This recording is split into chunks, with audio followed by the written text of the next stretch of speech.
De vista del sector indígena, y ahora lo vamos a hacer el análisis del punto de vista que tiene el gobierno, el ejecutivo, en la voz de Homero Castañer. Él es viceministro de gobierno. Señor viceministro, bienvenido a Ecuador a las 7. Le saluda Freddy Paredes. Buenos días. Muy buenos días, Freddy. Un saludo y un gusto compartir con usted este diálogo y a todos quienes nos siguen esta mañana.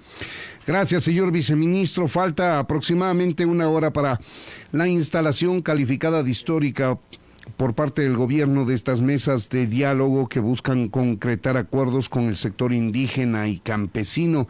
¿Cuál es la expectativa que tiene el gobierno de estos diálogos? ¿Es posible encontrar acuerdos en temas profundos, en temas estructurales en 90 días que se autoimpusieron en la denominada Acta de Paz? Buenos días, bienvenido nuevamente.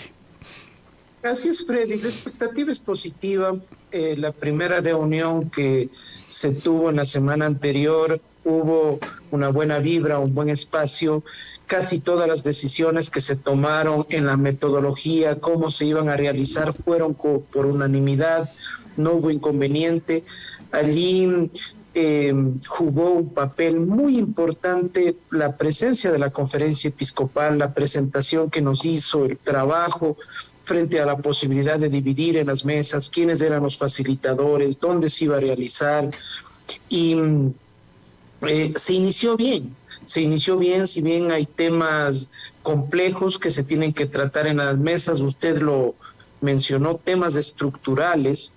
Pienso yo que no hay ecuatoriano que puede estar en contra de mejorar la salud, de mejorar la educación, el tema de seguridad, el tema de generación de empleo, que son temas que están dentro de esos puntos de pedido de las organizaciones de pueblos y nacionalidades indígenas.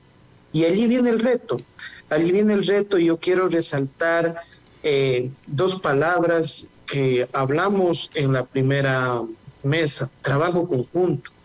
Esto es un tema de trabajo conjunto, son mesas para plantear propuestas, para plantear salidas de los diferentes temas, y también ver qué es viable y qué no es, ¿no? Porque hay temas que no pueden ser a lo mejor aplicados inmediatamente y que necesitan, por ejemplo, reformas legislativas, lo cual tomará un poco más de tiempo. Claro, señor viceministro, habrá solución plena a algunos temas. Otra supondrá, por ejemplo, una reforma legal, lo cual hace necesaria la participación de la Asamblea. Y claro, habrá otros temas en los que no se podrá solucionar de una sola vez. ¿Y acaso habrá temas también que no se puedan resolver? Es decir, que la posición del gobierno sea una y la posición del sector indígena sea otra. ¿Cómo se ha establecido la metodología para estos escenarios que se pueden presentar en el curso de la negociación? A ver, el ministro Francisco Jiménez, el ministro de Gobierno, lideró la semana anterior una mesa intragubernamental, es decir, donde estaban presentes los ministerios que tienen que liderar estos temas que están planteados, algunas instituciones gubernamentales, para justamente ya tener un análisis, un trabajo previo sobre los pedidos y cuáles pueden ser las propuestas, las salidas a cada uno de ellos. Por ejemplo, en el tema de educación superior, a la CENESID se le plantea ampliar los cupos a para las universidades, acceso a becas por parte de estudiantes que pertenezcan a pueblos y nacionalidades indígenas, y justamente ya se ha venido trabajando en esos temas. Ahora, van a haber temas que a lo mejor en la metodología por ejemplo, esta semana se instalan 2 mesas. Si hasta el día viernes no hay salida, los temas no son viables, se empiezan a bloquear, existe una mesa de coordinación, Freddy, que la lidera por parte del gobierno el ministro Francisco Jiménez, y por parte de los pueblos y nacionalidades indígenas, el presidente de la CONAIE, el presidente de la FEINE y el presidente de la FENOCIN. La idea es que esta mesa de coordinación, en conjunto con la conferencia episcopal, pueda buscar las salidas o desbloquear las salidas en mesas que pueden estar complejas. No es un ejercicio fácil, no es un tema que se lo ha hecho en otros periodos de gobierno. Este es un tema que se dio de coyuntura después del acuerdo de paz, y repito, ahí está el reto para demostrar que los ecuatorianos no somos tan diferentes y podemos llegar a acuerdos.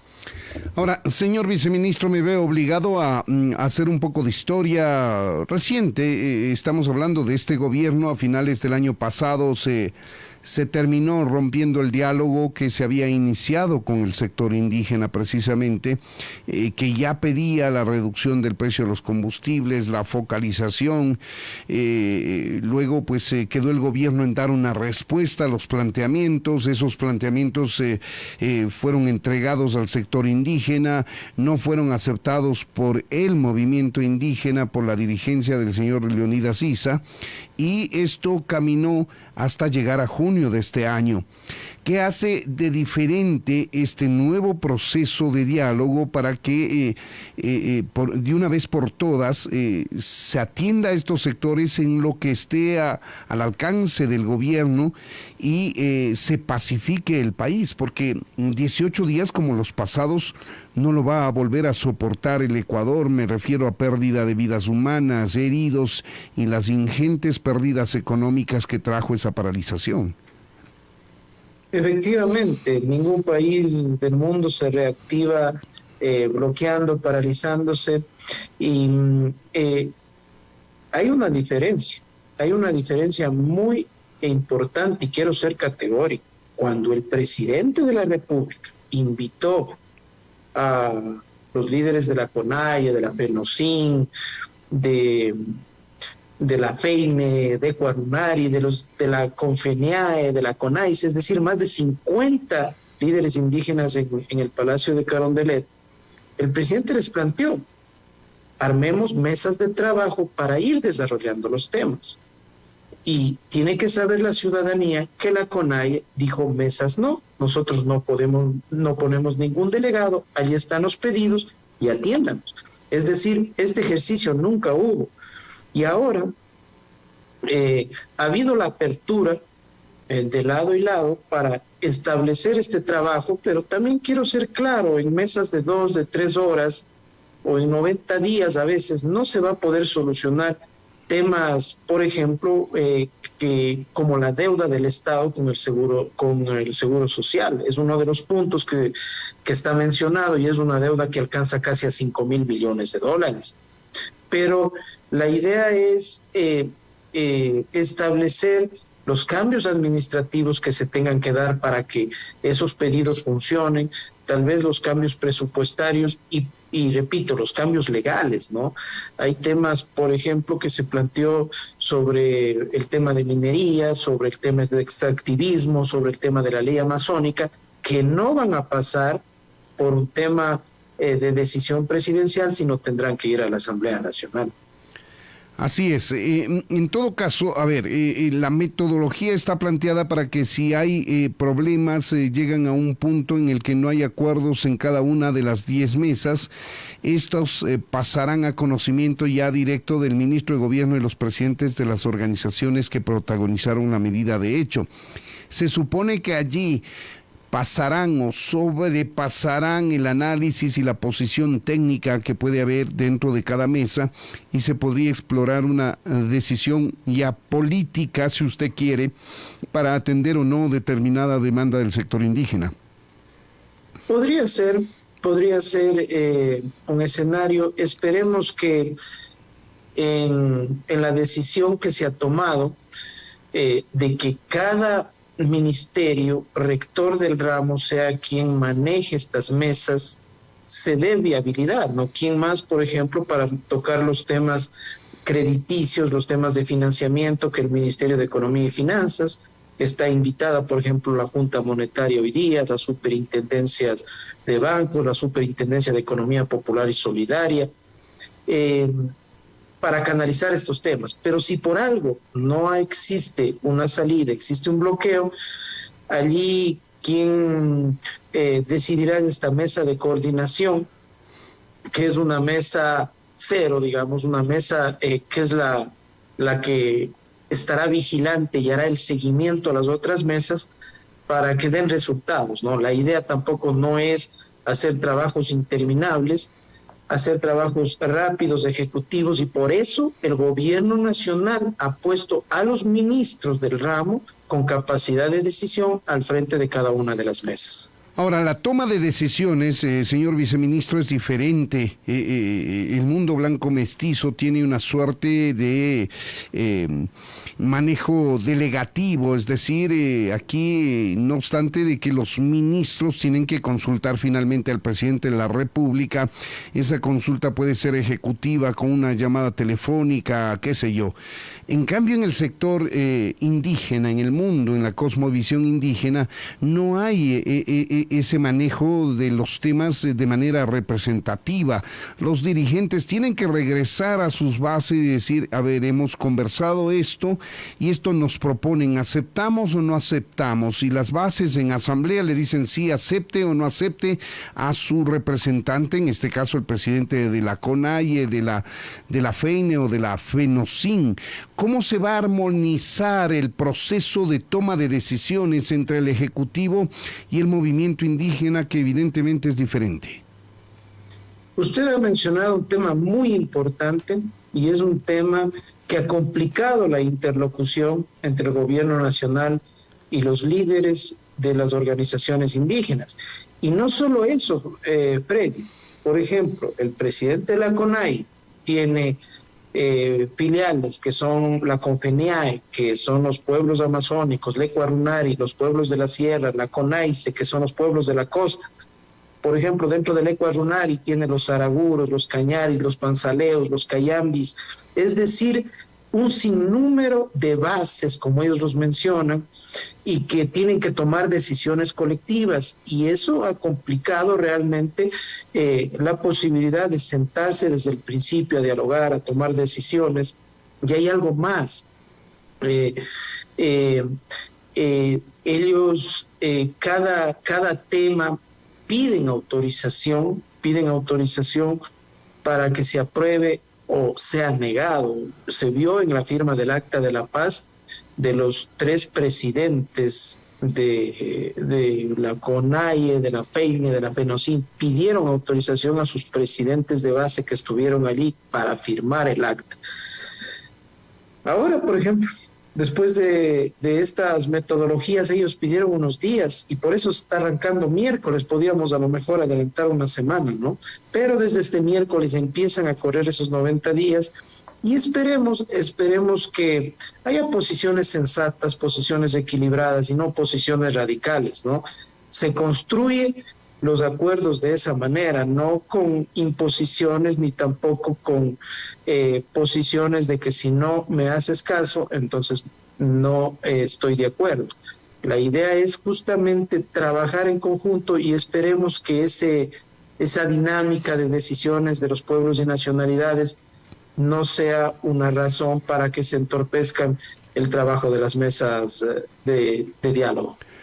Son las 7 de la mañana con 45 minutos. Para quienes se incorporan a nuestra audiencia, conversamos con Homero Castañer, él es viceministro de Gobierno. Hablamos de la instalación de las mesas de diálogo, 2 en concreto de las 10 que se han conformado, una por cada punto que plantea la CONAIE. La primera será la focalización del subsidio a los combustibles y la segunda será la reducción de tasas de interés de la banca pública, privada y de las cooperativas, precisamente para estos sectores. Ahora, viceministro, ustedes, el gobierno, han contemplado la posibilidad de que en algún momento tenso, en algún momento complicado de la negociación, en una o más mesas de diálogo, o aparezca una posición, si usted quiere, intransigente y se rompa el diálogo, abandone nuevamente el diálogo, la CONAIE a través de su dirigente Leonidas Issa, ¿qué va a pasar en ese caso? Mire, hay algo que conversamos en la instalación de estas mesas y es que no podemos permitir que ni internamente las organizaciones y el gobierno nacional tenga una implosión este trabajo de diálogo, es decir, se destruya esto y peor aún, desde afuera se quiera causar conflicto para que no fluya este trabajo. Y esperemos que eso se dé. Yo no me quisiera adelantar ni quisiera verle esa posibilidad negativa de que esto no llegue a un feliz término.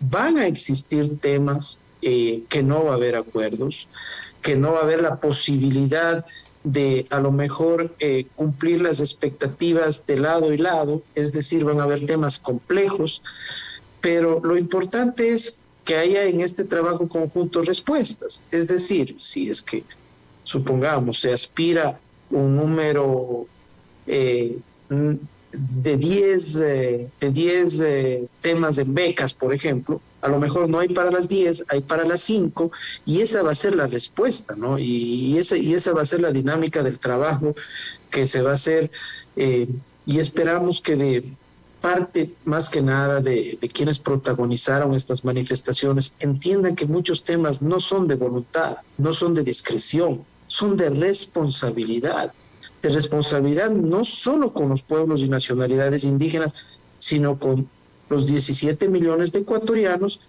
que necesitan un gobierno que cumpla las políticas públicas y que sea responsable como un plan de desarrollo que se presentó antes de ganar las elecciones y ha posesionado el gobierno. Ahora, aquí entre los 10 puntos hay temas que no le conciernen exclusivamente al sector indígena, sino a todos los ciudadanos. De allí se entiende la adhesión de algunos sectores diferentes al indígena y campesino que adhirieron a la protesta, quiero decir, perdón.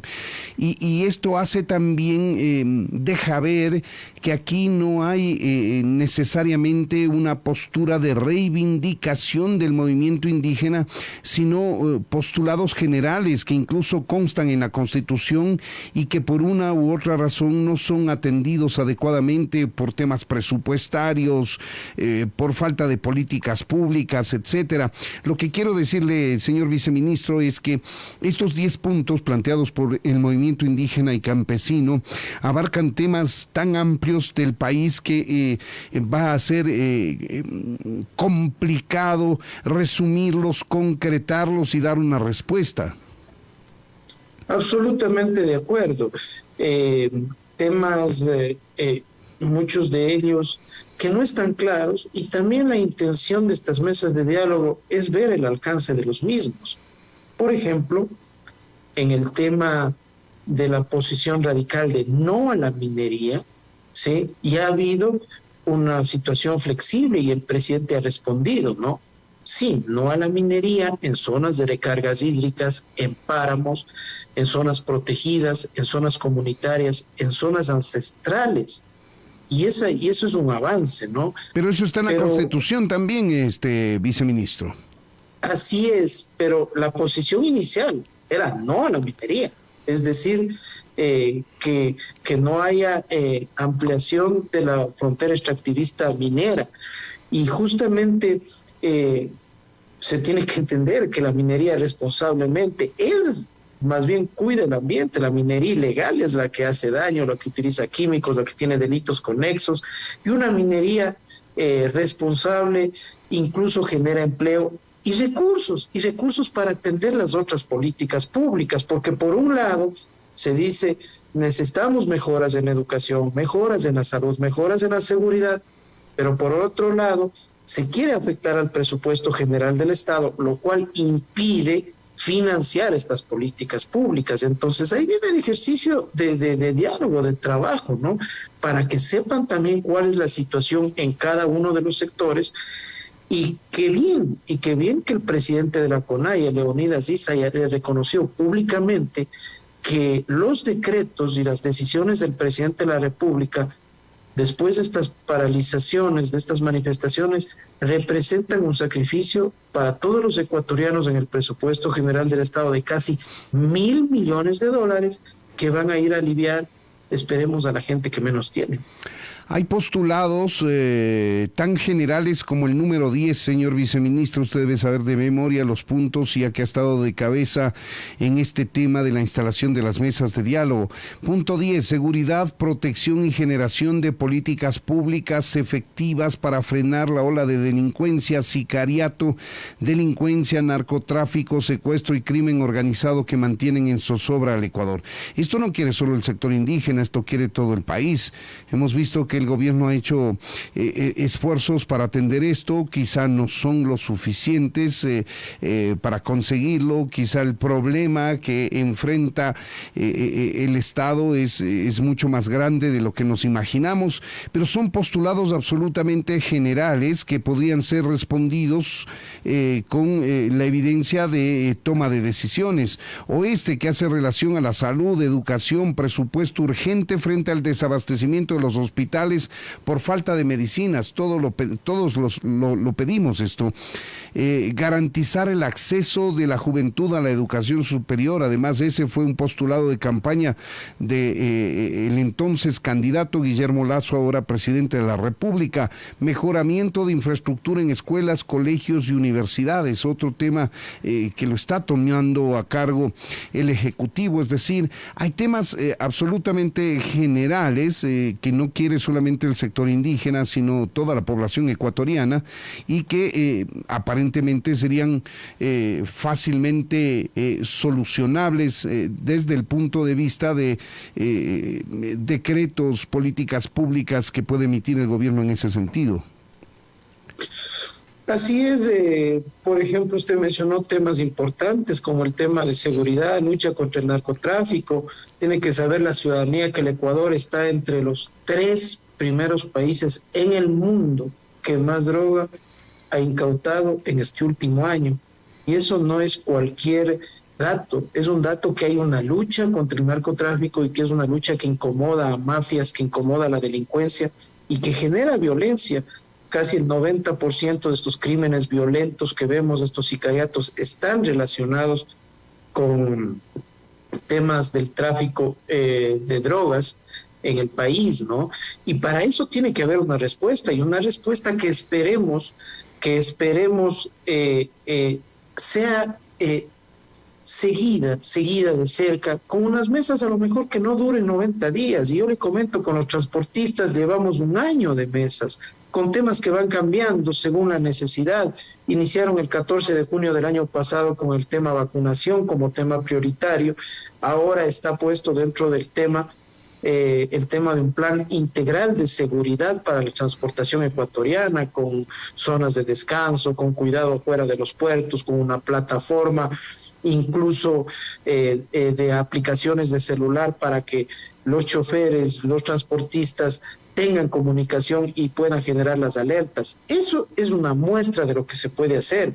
Y si en 90 días, que es el plazo que se dio en esta Acta de la Paz, no se evacúan los temas, sería muy interesante que de ese tema salga un ejercicio cotidiano, rutinario, de trabajar en estos temas, y para lo cual estamos abiertos. Y no es que ha sido razón una manifestación para estar en ello.